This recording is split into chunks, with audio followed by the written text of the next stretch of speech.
Hi friends, ఎలా ఉన్నారండి అందరూ?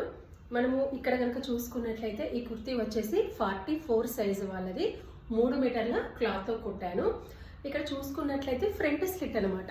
చూడండి, ఇది వచ్చేసి మనకి ఫ్రంట్ స్లిట్. ఇది ఇలా ఇలా ఈ విధంగా ఓపెన్ అనేది ఇచ్చాను. సైడ్కి కొంచెం కింది భాగాన సైడ్ కట్స్ అనేది ఈ విధంగా ఇచ్చాను. నెక్ కనుక చూసుకున్నట్లయితే చూడండి, ఇలా నెక్కి తర్వాత ఫ్రంట్ భాగానికి లేస్ వేశాను. హ్యాండ్ చిన్న కూడా లేస్ వేశాను. తర్వాత ఇక్కడ ప్రిన్సెస్ కట్ కూడా వేశాను. చూడండి, ఇక్కడ ఇది వచ్చేసి మనకి ప్రిన్సెస్ కట్. మామూలుగా ఓన్లీ ఫ్రంట్ పార్ట్కి వేస్తారు కదా ప్రిన్సెస్ కట్ అనేది. ఇక్కడ నేను బ్యాక్ కూడా వేశాను. అంటే ఎందుకు అంటే ఇది వచ్చేసి మనకి కస్టమర్ చాయిస్ అనమాట. నాకు రెడీమేడ్ కుర్తా అనేది ఇచ్చారు. దానికి ఫ్రంట్ బ్యాక్ ప్రిన్సెస్ కట్ ఉంది, తర్వాత ఫ్రంట్ స్లిట్ ఉండి లేస్ ఉంది అనమాట. సో ఏ విధంగా ఉందో సేమ్ అదే విధంగా కుట్టమన్నారన్నమాట.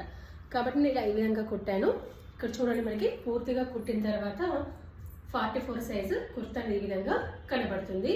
దీని యొక్క కటింగ్ మరియు స్టిచ్చింగ్ వీడియో అనేది పైన లింక్ అనేది ఇచ్చాను. క్లిక్ చేయగానే అక్కడ ఓపెన్ అనేది అవుతుంది.